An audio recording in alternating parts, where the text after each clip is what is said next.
اعوذ باللہ من الشیطان الرجیم، بسم اللہ الرحمن الرحیم، استغفر اللہ العظیم، صلی اللہ تعالی علی محمد صلی اللہ علیہ وآلہ وسلم۔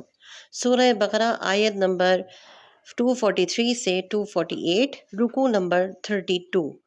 رکوع کی ابتدا ہو رہی ہے الم تر الی الذین خرجوا من دیارہم۔ اس رکوع میں جو ٹاپک ڈسکس کیے جا رہے ہیں وہ تدبیر پر تقدیر غالب آ جاتی ہے، اور دوسرا ٹاپک قتال کے معاملے میں بنی اسرائیل کا طرز عمل۔ Without any further delay start کرتے ہیں آج کا خلاصہ تفسیر۔ اس رکوع میں پہلے تمہید کے طور پر موت کے ڈر سے فرار اختیار کرنے والوں کی شدید مذمت کی گئی۔ اس سلسلے میں یہاں گزشتہ امتوں کے دو قصے بھی بیان کیے گئے۔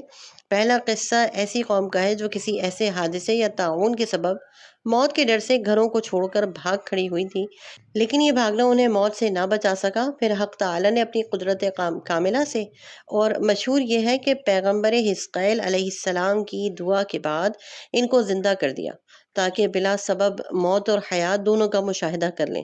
اس سے یہ سبق ملتا ہے کہ تدبیر انسان کو تقدیر سے نہیں بچا سکتی، چنانچہ پہلے ایمان والوں کو جہاد اور قتال اور قرضہ حسنہ کے ذریعے جہاد اور فی سبیل اللہ خرچ کرنے کا حکم دیا گیا۔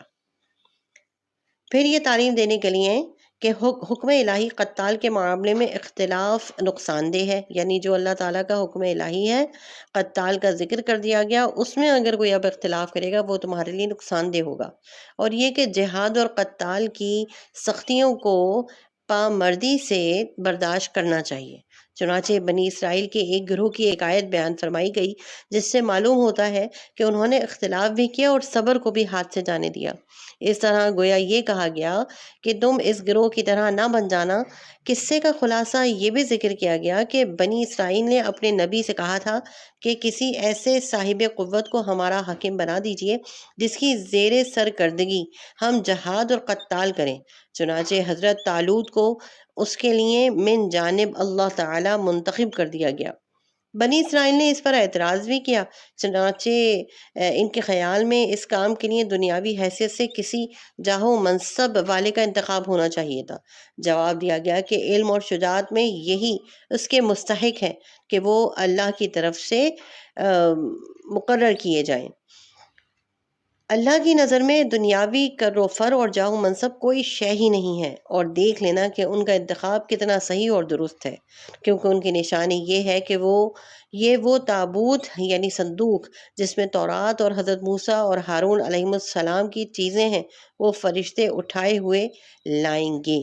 یہاں پر الحمدللہ 32 رکوع کا خلاصہ تفسیر مکمل ہو گیا، اور نیکسٹ ویڈیو میں انشاءاللہ 33 رکوع جو کہ دوسرے پارے کا لاسٹ رکوع ہے اس کا خلاصہ تفسیر سماعت کریں گے، اور پھر تیسرے رکوع کی طرف، تیسرے پارے کی طرف انشاءاللہ ابتدا کریں گے۔